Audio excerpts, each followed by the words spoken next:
그러다 보니 살다 보면 자연스럽게 다른 사람은 어떻게 살고 있는지, 나는 그 사람들과 비교했을 때 내 위치는 어느 정도인지를 확인해 보게 되죠. 그러면서 나는 성공했구나, 아니면 조금 더 노력해야겠다는 생각을 하면서 스스로 돌아보게 되는데, 사실 비교할 수 있는 부분이 겉으로 보여지는 것뿐이잖아요. 그게 전부가 아닌데도 불구하고 많은 사람들이 그게 전부라고 생각하는 것 같아요. 가끔 다른 사람들이 어떻게 사는지를 보며 예전에 제 시댁이 될 뻔한 사람들 생각이 나더라고요.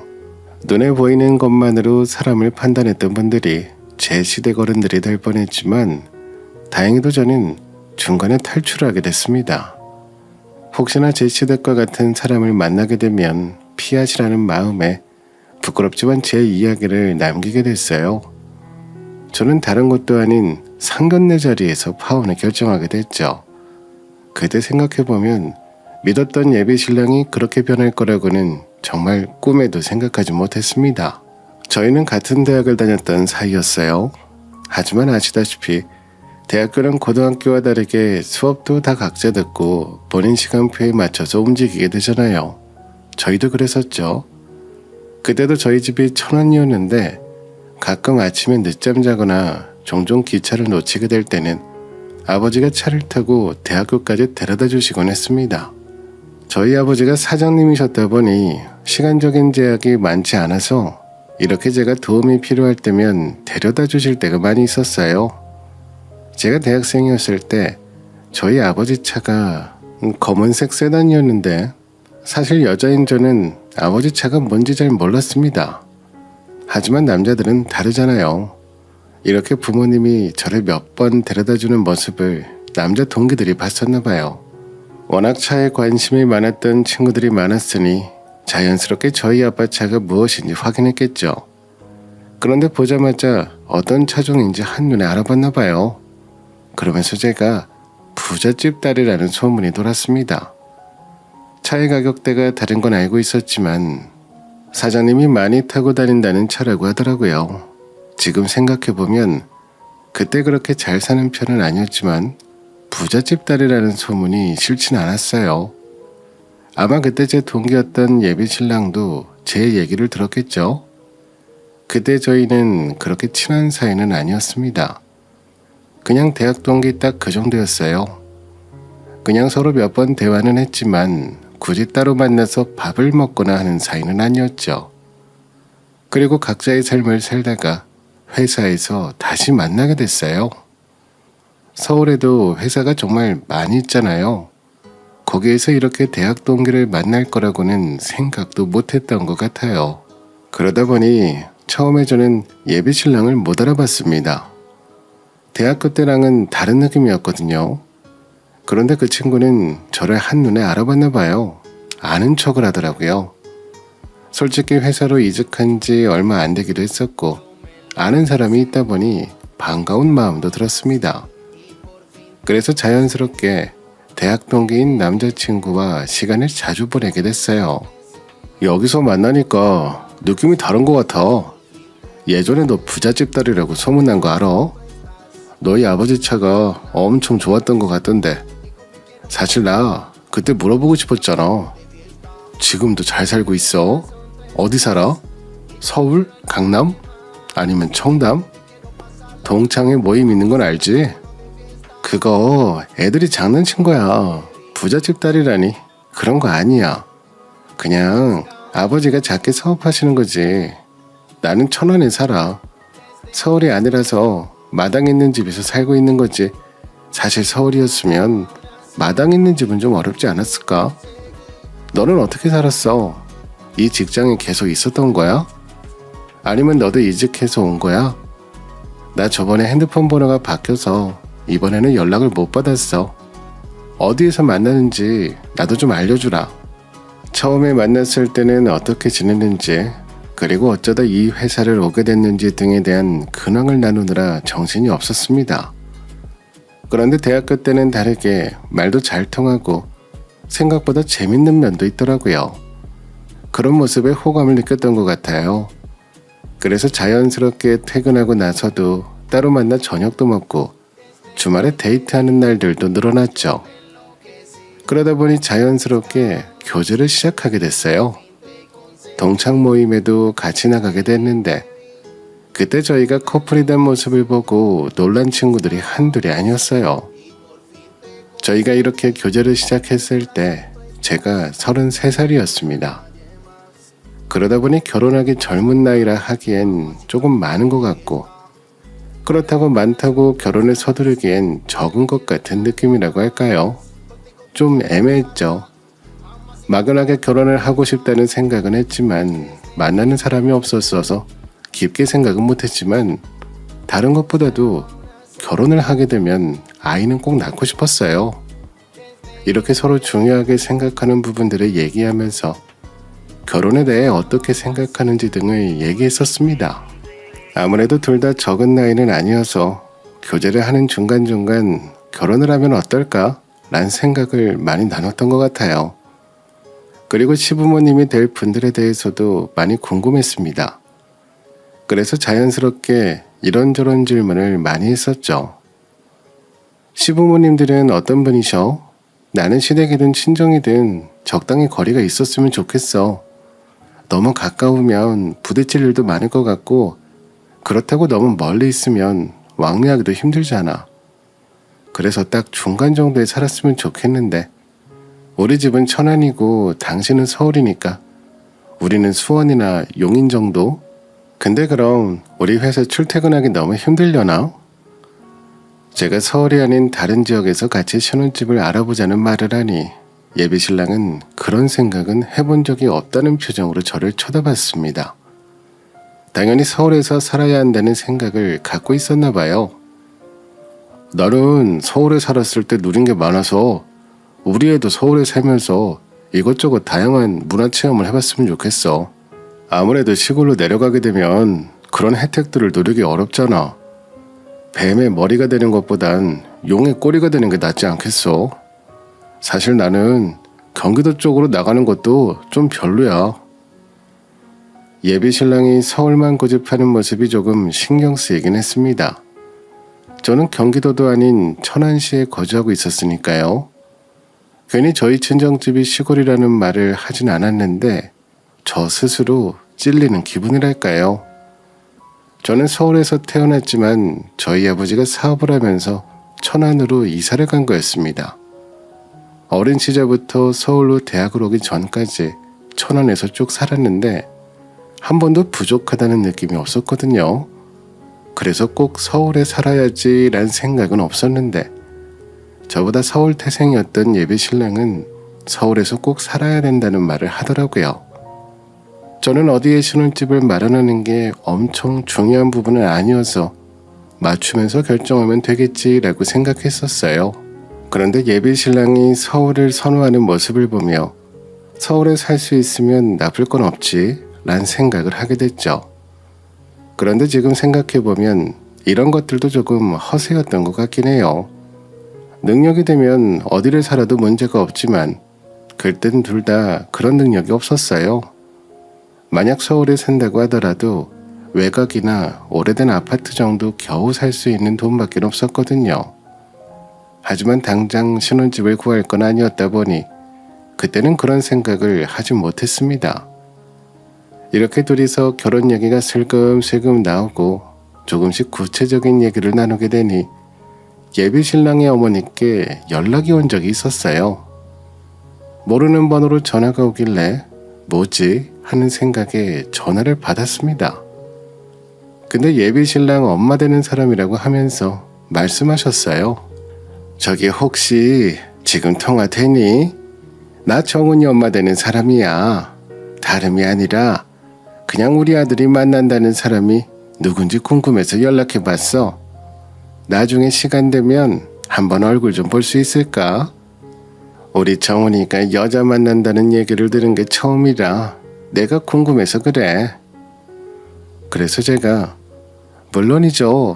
시간 되는 날 알려주시면 저도 시간 비워놓을게요. 언제가 편하세요? 어머, 성격도 시원시원하니 너무 좋네. 우리 정훈이가 좋아할 만하네. 그럼 내일 저녁 어때? 내가 맛있는 거 사줄게. 정훈이랑 같은 회사 다닌다고 했지? 그 근처 내가 맛있는 집 하나 알아.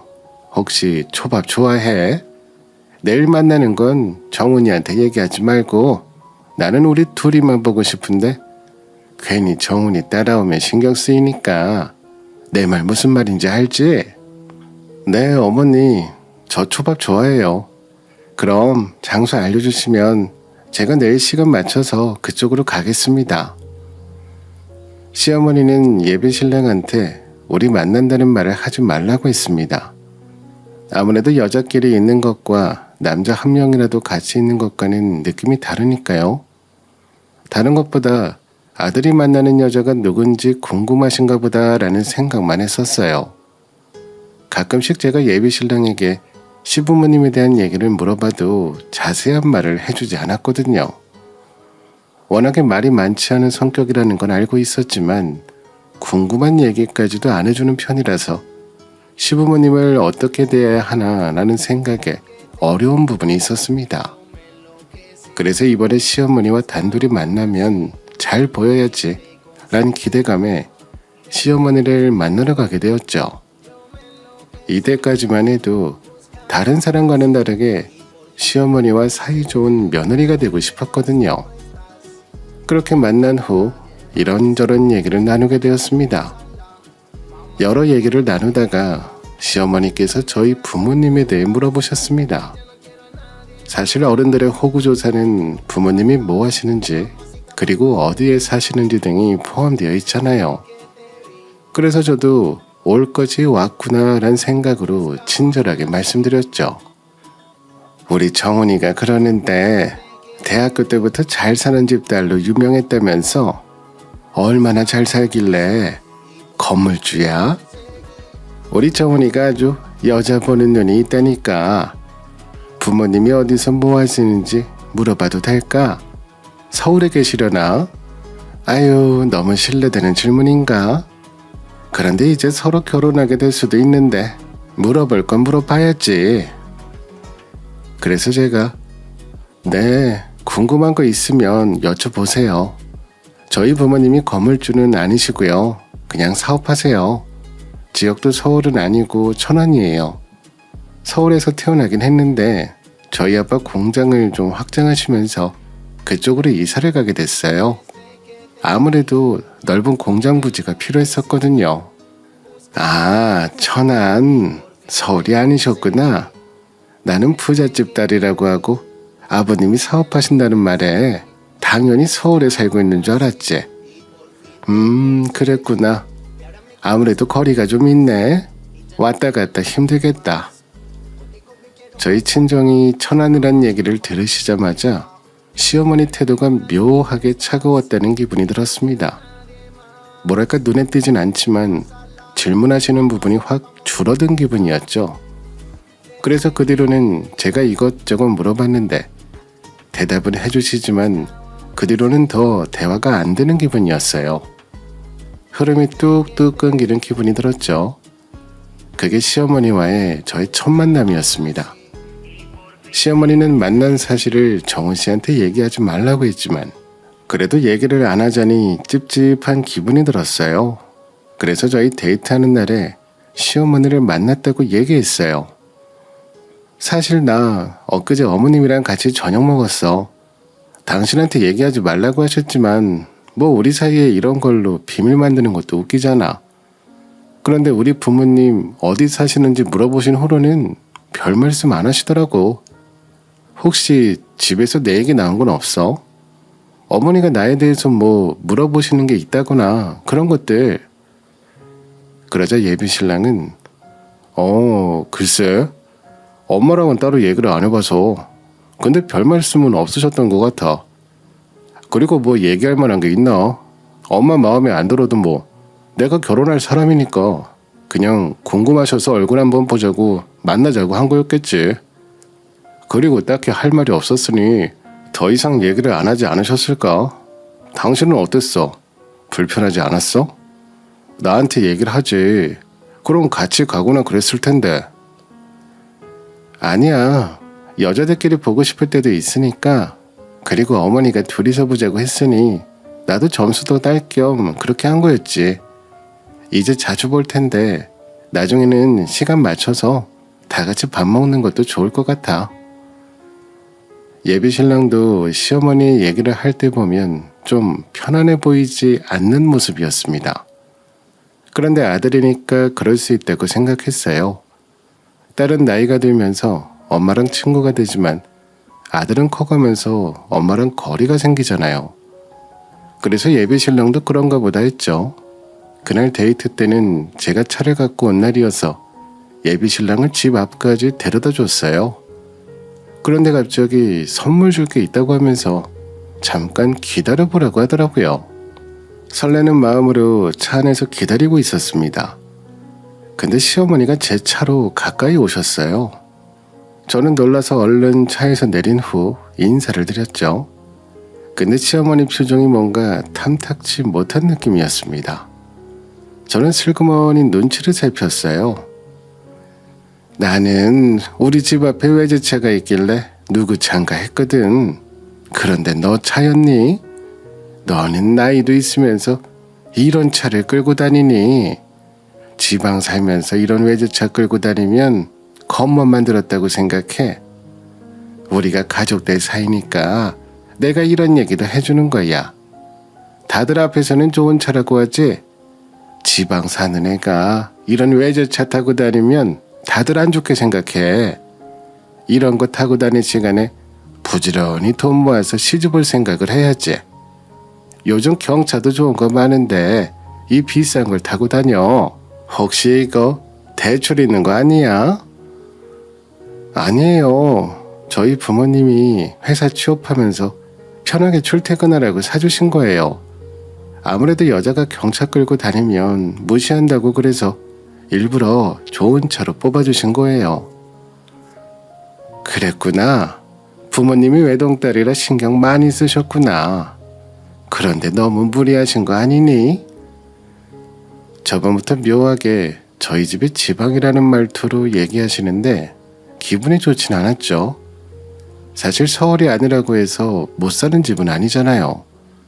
그런데 저희가 서울에 살지 않아서 그런 건지 뭔가 계속 저희 집안을 무시하는 기분이 들었다고 할까요? 그렇게 시어머니는 제 차를 보고 한마디 하신 후 집으로 들어가셨습니다. 조금 더 기다리니 예비 신랑이 내려왔어요.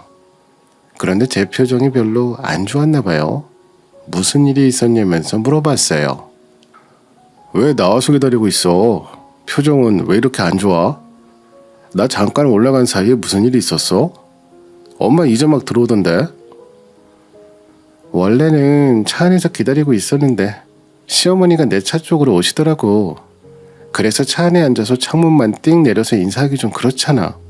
그래서 내려서 인사드렸거든. 그런데 나한테 무슨 지방에 살면서 외제차 타고 다니냐고 하시더라. 뭐랄까, 왜 기분이 안 좋은지 딱 잡아떼긴 어려운데 별로 좋진 않네. 아, 가끔 말을 좀 생각하지 않고 내뱉으실 때가 있어서 그래. 내가 대신 사과할게. 미안해. 그리고 사실 우리 아빠가 재혼을 하셔서 친어머니는 아니고 새어머니셔. 우리 결혼하면 별로 만날 일도 없을 것 같아서 얘기 안 하려고 했는데 요즘 스트레스 많이 받는 것 같아서 미리 얘기하는 게 좋을 것 같다 생각이 들더라고. 결혼하고 나서 불편하면 아빠만 종종 밖에서 뵙고 새어머니는 따로 안 만나도 되니까 너무 부담 갖지 마. 그때 시어머니가 될 분과 가끔 불편한 일들이 생길 때가 있었습니다. 근데 예비 신랑이 새엄마라고 얘기해주면서 굳이 안 만나도 될 사이라고 하니 저도 기분 나쁜 상황이 생겨도 그냥 넘길 수 있게 되었죠. 그래도 어느 날 시아버지 될 분이 저한테 연락하시면서 한번 얼굴을 보고 싶다고 하셨습니다. 어차피 결혼 얘기도 나오고 있는 상황이라 한번 봐야겠다는 생각을 했죠. 그렇게 그 자리에 나가게 됐고요. 근데 막상 자리에 가보니 시어머니는 안 계시고 예비 신랑이랑 시아버지 두 분이서 저를 기다리고 있었습니다. 안녕하세요. 아버님은 처음 뵙네요. 어머니는 좀 늦으시나 봐요. 아, 오늘은 이렇게 셋이서 얘기할 부분들이 있어서. 다름이 아니라 우리 애한테 얼추 얘기를 들었다고 하던데 사실 우리 아들한테 흠이 될까봐 말을 해야 하나 고민이 좀 있었는데 그래도 가족 될 사람이니 이런 것들을 숨기는 것보다는 미리 얘기하는 게 맞을 것 같다는 생각이 들어서 이렇게 자리를 마련하게 됐네. 지금 정훈이 엄마라고 하는 사람은 내가 몇 년 전에 재혼한 사람이야. 정훈이 친엄마는 웃는 모습이 예쁜 사람이었는데 정훈이 고등학교 때 모습병에 걸려서 세상을 일찍 떠나게 됐지. 애 엄마가 살아있었으면 정말 좋아했을 텐데. 그리고 며느리한테도 참 잘했을 사람이야. 예배신랑은 친엄마 얘기가 나오니 눈물이 났나 봐요. 조용히 눈물을 훔치고 있었습니다. 그리고 시아버지는 계속 말을 이어가셨죠. 사실 우리 아들한테도 참 고마워. 엄마가 필요했을 나이에 나는 일하느라 정신없어서 챙겨주지도 못했거든. 혼자 자라고 고생도 많았고 많이 외로웠을 거야. 그런데 이렇게 잘 커주고 예쁜 며느리 데리고 와서 결혼한다고 하니 너무 기쁘구나. 그래서 신혼집은 내가 20평짜리로 마련해 둔 게 있으니까 걱정하지 말고 그냥 들어와서 살면 된다. 제가 몇 번 시어머니랑의 일화로 인해 속상한 일들이 있었거든요. 예배신랑도 그게 신경이 쓰였나 봐요. 시아버지와의 자리를 만들어줬습니다. 따뜻한 아버님의 말씀을 듣고 이런저런 얘기를 나누며 제 마음도 많이 풀리게 됐습니다. 저도 이날 얼마나 울었는지 몰라요. 예배신랑한테 그런 일이 있을 거라고는 상상도 못했거든요. 그리고 새어머니가 칠어머니도 아니다 보니 잘해야 된다는 생각에 대한 부담이 확 줄었습니다. 그리고 저도 마음속에 여유가 좀 생겼죠. 사실 시어머니를 만날 때면 기분이 상하는 일들도 있었지만 저희 신랑이 친정부모님께 정말 잘하기도 했고 결혼하고 나면 안 봐도 된다고 하니 저도 더 이상은 신경 쓰지 않으려고 했었습니다. 제가 외동이라 결혼한다고 했을 때 저희 아빠가 무슨 벌써 결혼을 하냐고 하면서 은근히 반대를 하셨어요. 조금 더 아빠랑 살자고 하면서요. 그런데 아무래도 우리 딸이 만나고 있는 남자는 누군가에 대해서 궁금하시잖아요. 그래서 저희 부모님도 예비신랑을 보고 싶다는 말씀을 하셨죠. 그래서 서울에